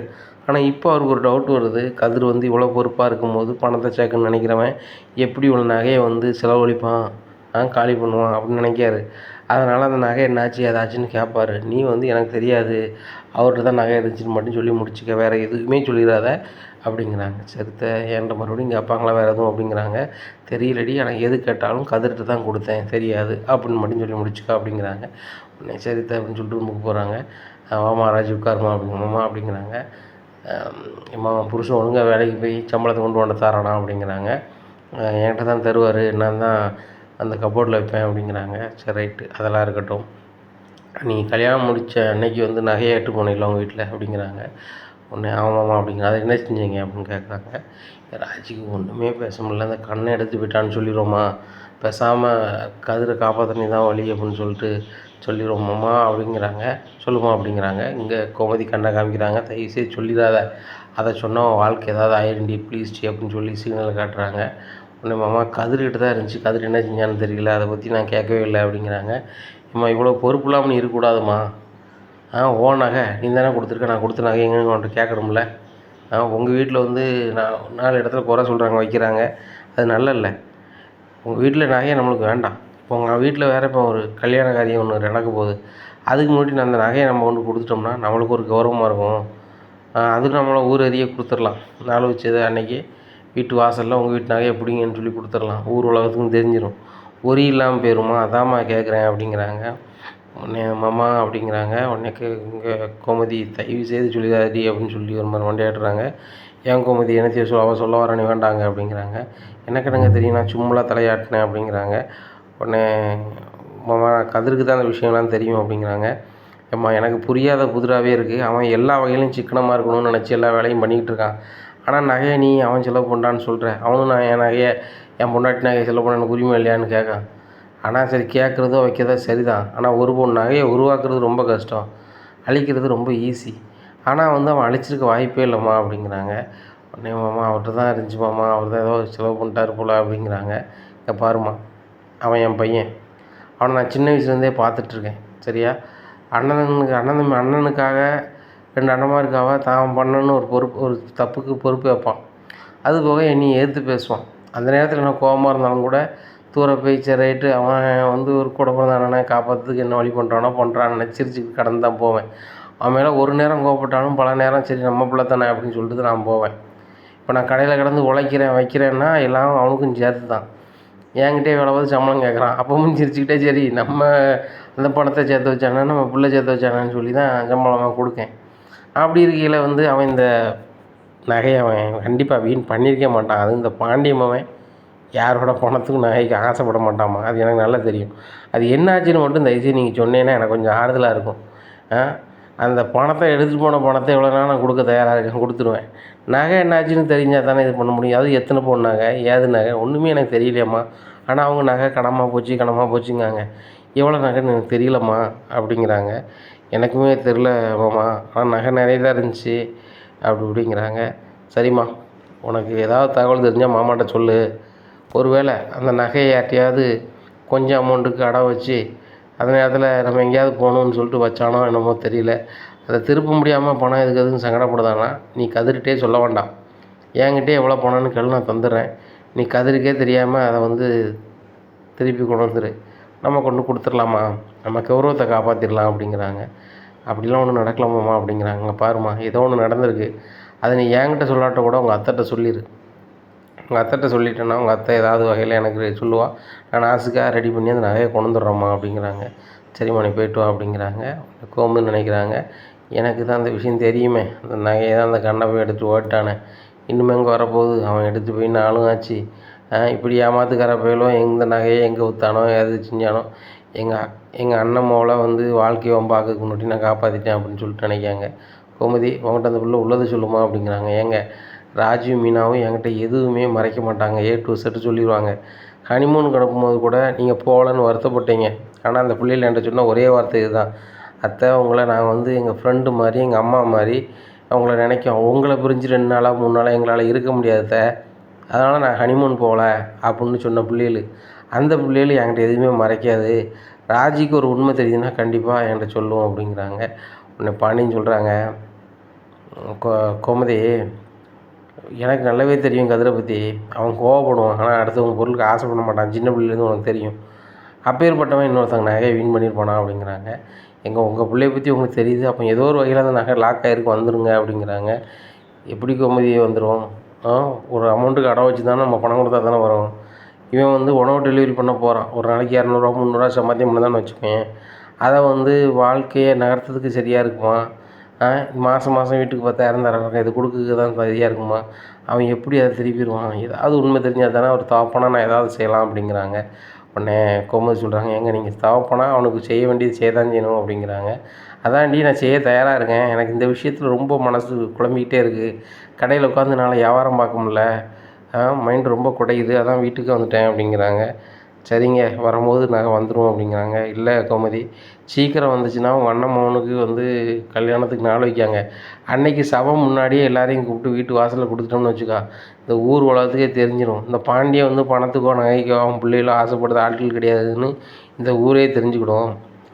என்ன, இந்த ஊரில் பிழைக்க வந்தவனுக்கு இவ்வளோ திமிரா அப்படி இப்படிலாம் பேசிட்டு போகிறான் உங்கள் அண்ணன். ஆனால் நம்ம செஞ்சது நீ கரெக்டுன்னு வந்துடும், அதான் பார்த்துட்ருக்கேன். ஆனால் கதிர் கல்யாணம் முடிச்ச விஷயத்தில் நான் ரொம்ப அசிங்கப்பட்டுருக்கேன். நம்ம கல்யாணம் அப்படி நடக்கலை, ஆனால் அவன் கல்யாணத்தில் நகை பணத்தெல்லாம் தூக்கிட்டு போயிட்டான் வச்சுட்டான்னு சொல்லுதாங்க. அதான் ரொம்ப வக்கையாக இருக்குது அப்படிங்கிறாங்க. ஏங்க இதை விடுங்க, இதெல்லாம் காலம் சரி பண்ணிடுவோம் அப்படிங்கிறாங்க. என்ன இது சரி பண்ணிடுவோம், நானும் ஒவ்வொரு நாளும் இது மாறிடும் அது மாதிரின்னு நினச்சிக்கிட்டு தான் இருக்கேன், ஒன்றும் மாற மாட்டேங்குது. அப்படி இப்படின்ட்டு இருக்காங்க. சரி சரவணன் ஃபோன் அடித்தானா அப்படிங்கிறாங்க. ஆமாங்க ஃபோன் அடித்தான், அந்த லாட்ஜ் நல்லா இருக்கான், ஃபோட்டோலாம் எடுத்து அனுப்பியிருந்தான் அப்படிங்கிறான். அப்படியா, சரி சரி ரொம்ப சந்தோஷம். சாப்பாடு வகையெல்லாம் எப்படி அப்படிங்கிறாங்க. ஏங்க நம்ம சைவம் வேணுனாலும் சைவம் ஆர்டர் பண்ணி கொடுத்துட்றாங்களாம், அசைவம்னாலும் அசைவம் கொடுத்துட்றாங்களாம், அதுக்கெலாம் துட்டு கிடையாதான் அப்படிங்கிறேன். பரவாயில்லையே ரொம்ப கெட்டிக்கார ஹோட்டலாக இருக்கே, 5000 ரூபாய்க்கு 3 நாள் தங்கலாம், எல்லாம் சாப்பிடலாம்னா பெரிய கொடுத்து வச்சுருக்கும் போலுக்க. அங்கேயே நீச்சல் குளம் இருக்கான், அங்கேயே குளிக்கிறதுக்கு வசதியும் இருக்கான், பெரிய தோட்டங்களும் முன்னாடி ஹோட்டலுக்கு முன்னாடி பெரிய தோட்டமாகவும் இருக்கான். இப்பேற்பட்ட ஹோட்டல் இருந்துச்சுன்னா பெரிய அமௌண்ட் வாங்கிடுவாங்களே அந்த பெரிய மெட்ராஸில் என்ன அப்படிங்கிறாங்க. ஏங்க அவங்க வந்து இந்த மாதிரி புதுசாக கல்யாணம் முடிஞ்சவங்களுக்கு ஒரு ஆஃபர் ஏதோ போட்டிருக்காங்கன்னு சொல்கிறாங்களே அப்படிங்கிறாங்க. ஆமாம் கோமதி, அப்படி போட்டாலும் இவ்வளோ அமௌண்ட்டுக்கு செஞ்சு கொடுக்க முடியாதுல்ல. 5000 ரூபாங்கும்போது 3 நாளைக்குன்னா 1500 கணக்கு தான் ஆச்சு. அது போக அதுலேயே சாப்பாடு, அதுலேயே குளிக்கலாம் வைக்கலாம்னா வசதி நல்ல வசதியாலாம் இருக்குது அப்படிங்கிறாங்க. ஆமாங்க நம்மளுக்கு இது கிடைச்சிருக்கல, ரொம்ப குழுப்பணம் தான் அப்படி இப்படின்னுட்டு இருக்காங்க. இந்த கோமதிக்கும் நடந்தது தெரியலை, பாண்டியனுக்கும் நடந்தது தெரியலை. பாண்டியா அக்கௌண்ட்லேருந்து 21,000 ரூபா தெரிஞ்சிருக்குன்னு சொன்னால் பாண்டியனும் சும்மா ஓட போகிறதில்ல, இந்த கோமதியும் கதறாமல் இருக்க போகிறதில்ல. இப்படியா இருக்குது இந்த சூழ்நிலையில். சரி கோமதி நான் கடைக்கு கிளம்புறேன் அப்படிங்கிறேன். ஏங்க நேரம் ஆகிட்டல சாப்பிட்டு போங்க அப்படிங்கிறாங்க. சரி நான் சாப்பிட்டு கிளம்புறேன் அப்படின்னு சொல்லிட்டு சாப்பிடுதாங்க. சாப்பிட்டு கடைக்கு போகிறாங்க. சரி போய் சாப்பிட்டு வாங்கடா அப்படிங்கிறாங்க. உடனே பழனியும் செந்திலும் சாப்பிட போகிறாங்க. முருகேசன் மாமா வீட்டில் போய் சாப்பிட்டு வரேன்னு சொல்லிட்டு அவர் சைக்கிள் எடுத்துகிட்டு போகிறாரு. இப்படியா இருக்குது இந்த சூழ்நிலை. வீட்டில் வந்து சாப்பிட்றாங்க. உடனே ராஜி திருன்னு முடிச்சிட்ருக்காங்க. ஏன் ராஜி முடிச்சிட்ருக்க, சாப்பிடு அப்படிங்கிறாங்க. இல்லைத்த நடந்த விஷயத்த கேட்டு தெரிஞ்சுக்கோங்களோன்னு எனக்கு பயந்தான் அப்படிங்கிறாங்க. நீ வேறு சொல்லிடுவேன்னு நான் பயந்து போனேன், சொல்லாமல் இருக்குது நல்லது தான். அவருக்கும் எப்படியோ ஒரு சந்தேகம் வருது, இந்த மாதிரி இவ்வளோ சிக்கனமாக இருக்க என் மகன் கதிர் வந்து இதை வீண் பண்ணியிருக்க மாட்டானே அப்படின்னு நினைக்காரு அப்படிங்கிறாங்க. அத்தை நான் சொல்லிடலான்னு தான் பார்த்தேன், மாமா வந்து கதிரை தப்பாக நினச்சிக்கிட்டே இருக்காங்க, கதிர் மேலே எந்த தப்பும் இல்லை, தப்பு எல்லாமே என்னுடையது தான் அப்படின்னு நான் சொல்லிடலான்னு பார்த்தேன் அப்படிங்கிறாங்க. ஆமாடி எல்லாத்தையும் சொல்லிட்டு வந்து நீ எப்படி என் மகனுக்கு வாக்கப்படலாம், உன் வீட்டுக்கே போயிடணும், உன் வீட்டுக்கு போயிடுவியா, இல்லை உன் வீட்டில் தான் ஏற்றுப்பாங்களா, நடக்காதுல்ல. எல்லாமே கை மீறி போயிடுச்சு, இனிமேல் போய் அந்த நகையை வச்சு நீ சொல்லிக்கிட்டே இருக்கக்கூடாது. போன நகை போனதாக இருக்கட்டும், அது வந்தாலும் சரி தான் வரலனாலும் சரி தான். ஏன்னா உனக்கு நகை வேணும்னா உங்கள் அம்மா கொடுத்த நகை இருக்குது, நான் ஏன் நகையை தரேன், வீட்டு நகை எந்த நகை என்னன்னு பயன்படுத்திக்கோ என்ன. மற்றபடி நீ கூட ஒரு சின்ன தங்கத்தை கூட கழுத்தில் போட மாட்டேங்க. அப்படி இருக்கும்போது வந்து நம்ம அதை சொல்லிக்கிட்டு அவர் மனசையும் கஷ்டப்படுத்தி நம்மளும் கஷ்டப்பட்டு விடக்கூடாது. அதனால தான் அதையே சொல்லலை, அதை பற்றியே சொல்ல வேண்டாம், அது தெரியுமோ தெரியட்டும் விடு அப்படிங்கிறாங்க. இல்லைத்த என்னால் வந்து கதிர் ரொம்ப கஷ்டப்பட்டுக்கிட்டே இருக்காரு அப்படிங்கிறாங்க. உடனே மீனா சொல்கிறாங்க, அத்தை அங்கே குசு குசுன்னு பேசியிருந்தேன்னா எங்களுக்கு எப்படி தெரியும், சாப்பிடுறதுக்கு வந்து உட்காதையெல்லாம் நீங்கள் ஹாலில் உட்கார போடலாம் அப்படிங்கிறாங்க. சரி சரி நாங்களும் சாப்பிட்றோம் அப்படின்னு சொல்லி எல்லோரும் சேர்ந்து சாப்பிட்றாங்க. உடனே பழனி சொல்கிறாரு, ஏக்கா எப்போவுமே வந்து எங்களை அனுப்பிவிட்டு அவர் போய் உட்காந்துருப்பார், இப்போ உன் வீட்டுக்காரர் சாப்பிட்டு எங்களை அனுப்பியிருக்காரு அப்படிங்காரு பழனி அவங்க அக்காட்ட. அவர் வீட்டுக்கு வந்தோடனே சரி மறுபடியும் போயிட்டு சாப்பிடாததுக்கு அலையதோட சாப்பிட்டு வாங்கண்ணே, சாப்பிட்டு போயிருக்காரு அப்படிங்கிறாங்க. அதானே நடைமுறைலாம் மாறி இருக்குது. ஏக்கா எங்களுக்கு இன்னிலேருந்து கடையில் சம்பளங்க அப்படிங்கிறாங்க. என்னடா சொல்கிற அப்படிங்கிறாங்க. ஆமாக்கா கதிர் வந்து எங்களுக்கு எல்லாருக்கும் சம்பளத்தை வாங்கி கொடுத்துட்டான் சம்பளத்தை வாங்கி கொடுத்துட்டானா அப்படிங்கிறாங்க. உடனே மீனாட்ட சொல்கிறாங்க, மீனா எனக்கும் தினம் 1000 ரூபா சம்பளம் அப்போ தராரு, அதே மாதிரி மாமாவுக்கு வந்து 1000 ரூபா சம்பளம் இந்த அப்படி இன்றைக்கி முதல் நாள் சம்பளம் 1000 ரூபா அப்படிங்கிறாங்க. இதை கேட்டால் மீனாவுக்கு பயங்கர சந்தோஷம். ஏங்க அப்போ மாதங்களுக்கு 30,000 ரூபா ஆச்சே அப்படிங்கிறாங்க. உடனே ஆமாம் அப்படிங்கிறாங்க. 30,000 ரூபா உண்மையிலே உள்ளூர்லேயே வேலை பார்த்து சம்பளம் வாங்குறது மிகப்பெரிய விஷயங்க அப்படிங்கிறாங்க. எங்கள் அப்பா கையிலேருந்து 1000 ரூபா காசு வாங்குறது எனக்கு மிகப்பெரிய விஷயம் அப்படிங்கிறாங்க. கோமதி அழுகிறாங்க. டேய் பழனி இந்த சம்பளம் எப்படிடா தந்தார் அப்படிங்கும்போது, யார் கதிர் தான் வாங்கி தந்தான், கதிர் வாங்கி தராமல் எப்படி, இல்லை லைட்டாக சொன்னீங்க ஆனால் எப்படி வாங்கினா அப்படிங்கிறாங்க. அவன் சம்பளம் இருந்தால் தான் வேலைக்கு சொன்னான், சரின்னு கொடுத்துட்டாரு. கொடுத்து முடிச்சோன்னே எனக்கு தந்துட்டீங்க, அவங்களும் இங்கே வேலை தானே பார்க்காங்க, நான் இலவச வேலையாக பார்க்க வந்திருக்காங்க அப்படிங்கும்போது, மச்சான் வழக்கம் சாப்பாடு கொடுக்கேன் ட்ரெஸ்ஸை பார்க்க அப்படி இப்படின்னாரு. உடனே இவனும் சும்மா இருக்காமல் கதிரும், எல்லோரும் தான் பார்க்குறாங்க, அதிசயமாக தான் பேசுகிறீங்க, அவங்களுக்கு கொடுக்க வேண்டிய சம்பளத்தை கொடுங்க, அவங்களுக்கும் செலவுகள் இருக்கும்ல அப்படி இப்படின்னோன்னா, மச்சான் இன்னையிலேருந்து உங்களுக்கு சம்பளம் அப்படின்ட்டு மொதல் நாள் 1000 ரூபா தந்துட்டார். தினம் நீங்கள் 8 மணிக்கு நைட்டு 8 மணிக்கு என்கிட்ட 1000 ரூபா சம்பளத்தை வாங்கிட்டு நீங்கள் வீட்டுக்கு போகலான்ட்டாரு அப்படிங்கிறாங்க. உடனே கோமதி சிரிக்கிறாங்க, டேய் உங்கள் மச்சான் போக ரொம்ப திருந்திடுவாருடா அப்படிங்கிறாங்க. திருந்தலை மாப்பிள்ளை கதிர் திருத்திட்டான் அப்படிங்கிறாங்க. உடனே இங்கே ராஜி நினைக்காங்க, எப்போ அந்த 21,000 ரூபா மேட்ரு தெரியுதோ அன்றைக்கி மறுபடியும் போகும்போது எழும்புமே அப்படின்னு சொல்லிட்டு. இங்கே மீனாவுக்கும் அப்படி தான் இருக்குது. நம்ம அனுப்பிட்டோம், பட் அந்த மெசேஜ் அழிக்கலையே, அரசிகிட்ட சொல்லி அழிச்சிருவோமா, இல்லை அரசி வந்து உளம்பிடுவாளான்னு தெரியலையே அப்படின்னு சொல்லிட்டு நினைக்காங்க. இப்படியா இருக்குது. இந்த சூழ்நிலையில் வந்துட்டு சரி நாங்கள் கடைக்கு போகிறோன்ட்டு கிளம்பிடுறாங்க. மீனா சொல்கிறாங்க, அத்தை லீவு போட்டு வீட்டில் உட்காந்து கறி சாப்பாடு சாப்பிட்டு ரெஸ்ட் எடுக்க சுகமே தனி சுகம்தான் அப்படிங்கிறாங்க. ஆமாடி, காலையில் நீ என்ன செஞ்சுருக்கணும், தலையில் எண்ணெய் தேய்ச்சி குளிச்சிருக்கணும். நல்லெண்ணெய் தேய்ச்சி குளிச்சுட்டு கறி சாப்பாடை சாப்பிட்டு மதியம் ஒரு தூக்கம் தூங்கிருந்தோன்னு வச்சுக்கோ, உடம்பு பிடிச்சுட்ட மாதிரி இருக்கும். அது நாட்டுக்கோழி நான் கேட்கவே வேண்டாம். முன்னாடிலாம் அப்படி தான் எங்கள் வீட்டில் எங்கள் அம்மா என்ன சொல்லுவாங்கன்னா, புதன்கிழமை ஒரு வேளையும் எனக்கு தரமாட்டாங்க.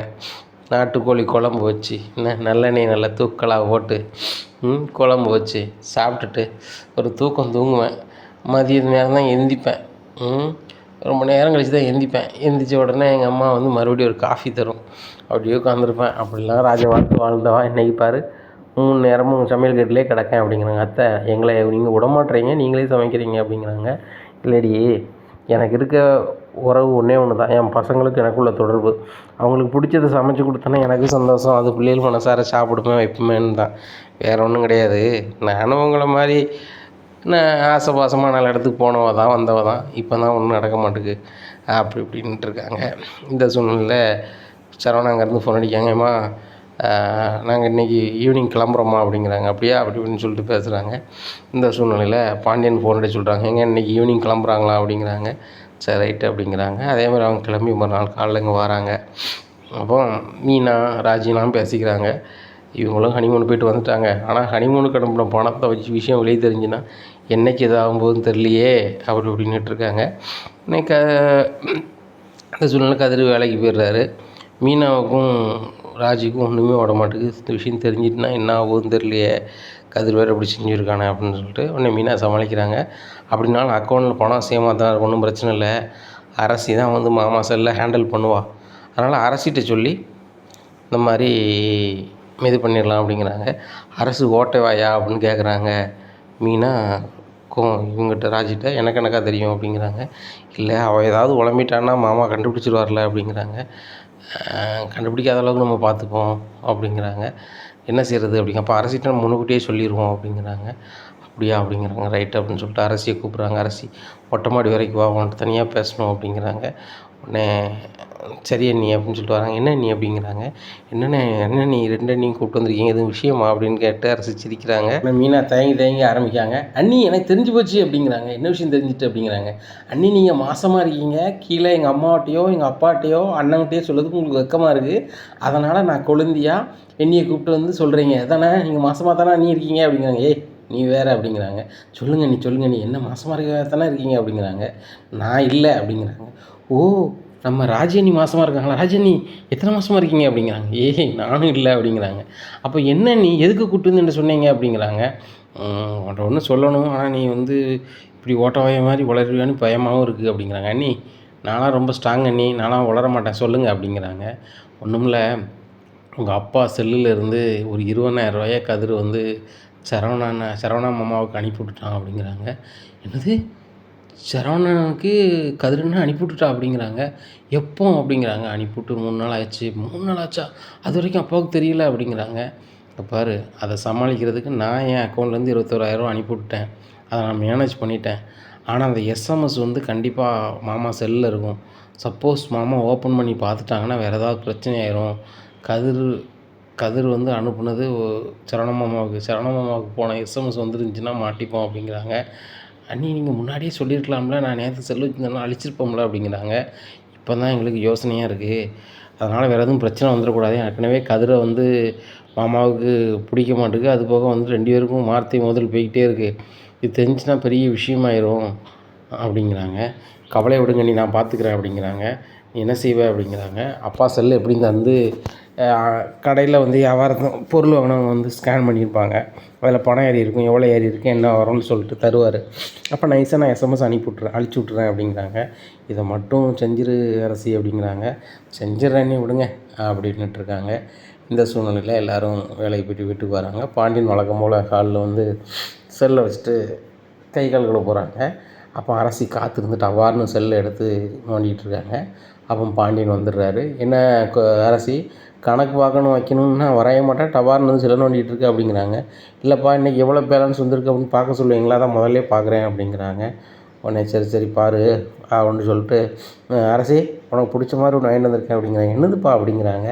உடனே பண்டம்னோடனே செல்லை கீழே வச்சுட்டு, இது நல்லா இருக்குப்பா அப்படின்னு சாப்பிட்டுட்டு இருக்காங்க. அங்கேருந்து மீனாவும் ராஜும் கண்ணை காமிக்கிறாங்க. முதல்ல அதை அழி திங்குது வேலையை முதல்ல பார்க்காத அப்படின்னு சொல்லிட்டு, சரி நீ அப்படின்னு சொல்லிட்டு செல்லை நோண்ட போகிறாங்க. உங்கள் அண்ணிமார் அங்கேருந்து என்னத்தை சொல்கிறாங்க அப்படிங்கிறாங்க. அதுவாப்பா கதிரண்ணன் உங்கள் அக்கௌண்ட்லேருந்து 21,000 அனுப்பியிருக்கு, அந்த எஸ்எம்எஸ் அழிக்க சொல்லி தான் சொல்கிறாங்க அண்ணி அப்படின்ட்டு. என்னது கதிர் வந்து என் அக்கௌண்ட்லேருந்து 21,000 அனுப்பி விட்டானா அப்படிங்கிறாங்க.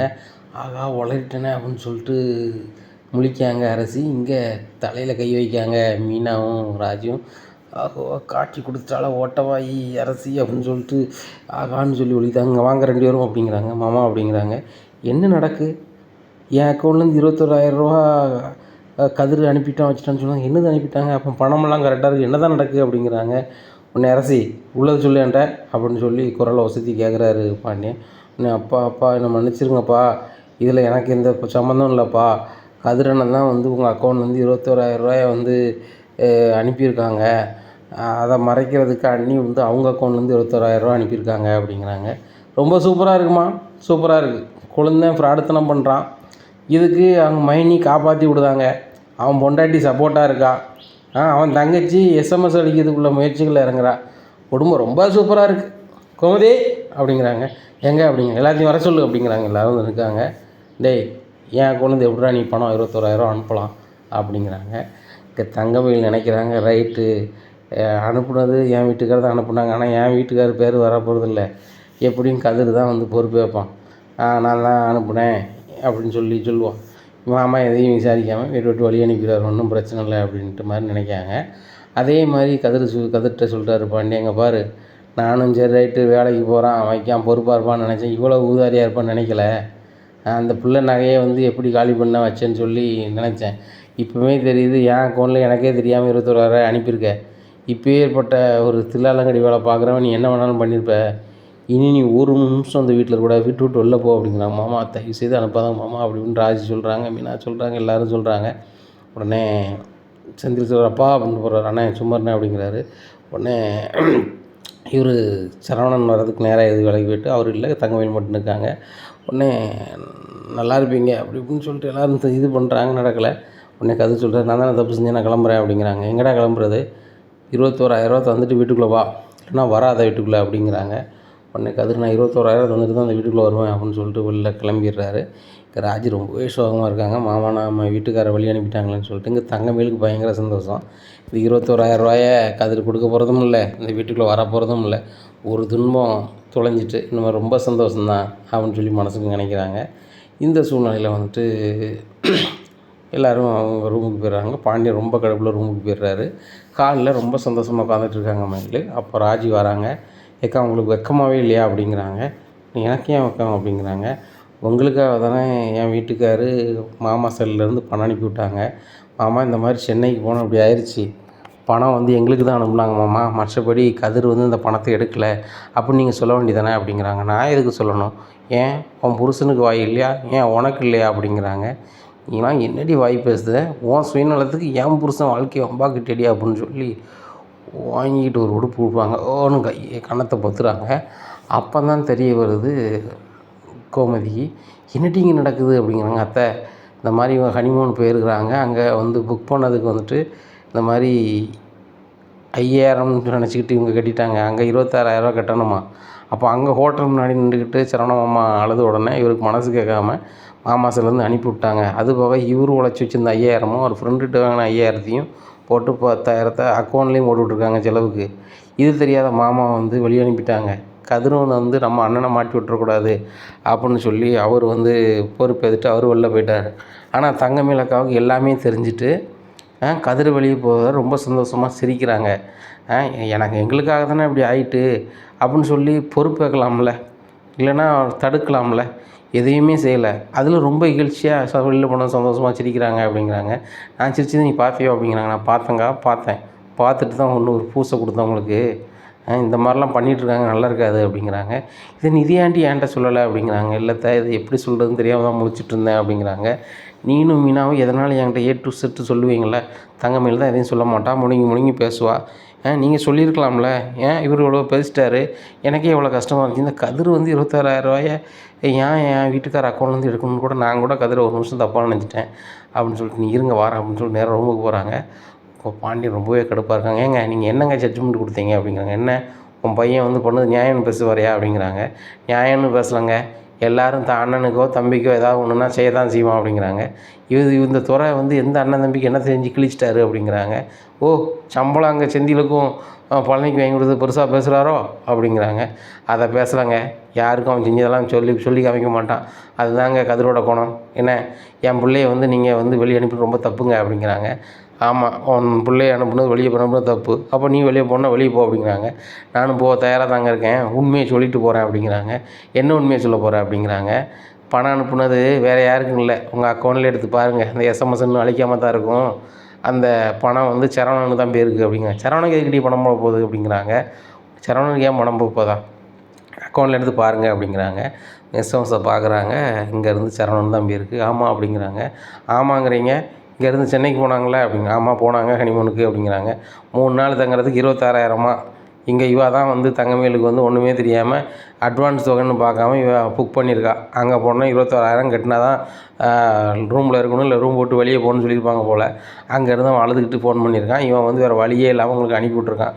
அது போக அவன் சும்மா விடலைங்க, அவன் உழைச்சி வச்சிருந்த 5,000 அவன் ஃப்ரெண்டுகிட்ட 5,000 வாங்கி 10,000 அவன் அக்கௌண்ட்டில் போட்டு விட்ருக்கான் அப்படிங்கிறாங்க. இதை கேட்ட பாண்டியன் ஒரு மாதிரி ஆயிடுறாரு. இதை அவன் சொல்லவே இல்லை அப்படிங்கிறாங்க. பாண்டியன் கோமதி சொல்கிறாங்க, அவன் எப்படிங்க சொல்லுவான், தம்பிக்கோ அண்ணனுக்கோ யாருக்கோ ஏதோ ஒன்றுனா மாமனுக்கு ஏதோ ஒன்றுனா விட்டு கொடுக்க மாட்டான், அந்தளவுக்கு உள்ள பையன். அதனால் அவன் பொறுப்பு எடுத்துட்டு வழக்கம் போல் அவன் நான் தான் தப்பு செஞ்சேன் அப்படின்னு சொல்லி வெளியே போயிட்டான். நீங்களும் இந்த பணத்தை கொடுக்காமல் வீட்டுக்குள்ளே வரக்கூடாதுன்னு சொல்லிட்டீங்க. இப்போ என் பிள்ளை எங்கே இருக்கோ ஏது இருக்கோன்னு சொல்லிட்டு கோமதி ரொம்ப அழுகிறாங்க. இதை முன்னாடி நீ சொல்லி தொலைக்க வேண்டியதானே அப்படிங்கிறாங்க. எனக்கே இப்போ தானே தெரியும் அப்படிங்கிறாங்க. மறுபடியும் எக்ஸல் எடுத்துகிட்டு நேராக போகிறாரு, தேடி அலைகிறாரு. இந்த சூழ்நிலையில் ஊர் ஓரத்தில் ஒரு குளத்தங்கரையில் வாசலில் உட்காந்துருக்காரு. உடனே டேய் வீட்டுக்கு கிளம்புடா அப்படிங்கிறாங்க. உங்கள் 21,000 தந்தால் தானே வரணும், நான் 21,000 தந்துட்டு வரேன் அப்படிங்கிறாங்க. நீ அப்போ கூட உண்மையை சொல்ல மாட்டேன், உங்கள் அண்ணன் சரவணன் தான் அனுப்பணும்னு சொல்லிட்டு அப்படிங்கிறாங்க. இன்றைக்கி இருக்கு இப்படி தெரிஞ்சு அப்படின்னு சொல்லிட்டு முடிக்காங்க. எல்லாம் எனக்கு தெரியும், ஒழுங்கா வண்டியில் ஏறு அப்படிங்கிறாங்க. உடனே எக்ஸல் ஏறி உட்காந்துருக்காரு. 2 பேரும் வீட்டுக்கு போகிறாங்க. வீட்டுக்கு வரதை பார்த்தோன்னா மயில் என்ன மாமா கூப்பிட்டு வந்துட்டாரு அப்படின்னு சொல்லிட்டு மாமா அப்படிங்கிறாங்க. ஏம்மா நீ நிற்கிறதுன்னு தான் செஞ்ச, நீனா சொல்லியிருக்கலாம்ல அப்படிங்கிறாங்க. இல்லைம்மா நான் சொன்னால் நீங்கள் என்ன நினைப்பீங்கன்னு தெரியல அப்படிங்கிறாங்க. என்னம்மா நீ அப்படின்னு சொல்லிட்டு உள்ளே போ அப்படிங்கிறாங்க. கதிர் உள்ளே போயிடுறாரு. இந்த சூழ்நிலை அப்போ தான் சரவணன் வந்து நிற்காரு. என்னங்க நடக்குது, அப்பா தம்பி எதிர்த்து வர உள்ளே போன்னு சொல்கிறாரு, என்ன நடக்குது அப்படிங்கிறாங்க. தங்கமயில் அப்பவும் ஒன்றுமே சொல்லாமல் ஒன்றும் தெரியாத பிள்ளை மாதிரி நிற்காங்க. அப்போ கோமதி சொல்கிறாங்க, இந்த மாதிரி அப்பா அக்கௌண்ட்லேருந்து பணம் அனுப்புனது வந்து அப்பாவுக்கு தெரிஞ்சிருச்சு, அப்பவும் பொண்டாட்டி தலைமாட்டில் தான் இருக்கா, என் வீட்டுக்காரர் தான் கதிர் அனுப்புனான், இப்படி சூழ்நிலை ஆகிட்டுன்னு சொல்லலாம்ல, கதிரை வீட்டு விட்டு அனுப்பும்போது வரைக்கும் அவன் பாட்டில் அமைதியாக இருக்கா, எப்படிப்பா பதில் சொல்லுவா அப்படிங்கிறாங்க. உடனே தங்கமயில் உனக்கு கொஞ்சமாவது மனசாட்சி இருக்கா இல்லையா அப்படின்னு சொல்லி இவருக்கு சரவணன் கேட்குறாரு. தங்கமயில் கவுந்துட்டேன்னுக்கிறாங்க. ஏங்க பாதிக்கப்பட்டவங்க சொல்ல வேண்டியதானே, நான் எதுக்கு சொல்லணும் அப்படிங்கிறாங்க.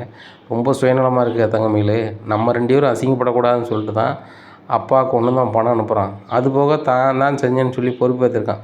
அப்போ கூட நீ வந்து என் தம்பி தப்பு செய்யலை அப்படின்னு நீ சொல்லியிருக்கலாம், ஏன் நீ சொல்ல மாட்ட, உனக்கு தான் கதிர் இந்த வீட்டில் இருக்கிறதே பிடிக்கலையே அப்படிங்கிறாங்க. இதை கேட்ட கோமதி வாயில் எப்படி கை வைக்கிறாங்க. இந்த பிள்ளை அப்போ கதிர் வீட்டில் இருக்கிறது பிடிக்கலையே அவளுக்கு அப்படின்னு சொல்லிட்டு இனி என்ன நடக்கும் இந்த பாண்டியன் ஸ்டோர் குடும்பத்தில் அப்படிங்கிறத பொறுத்திருந்து பார்க்கலாம். நம்ம சேனலை நீங்கள் மறக்காமல் லைக் அண்ட் சப்ஸ்கிரைப் பண்ணுங்கள். நன்றி, வணக்கம்.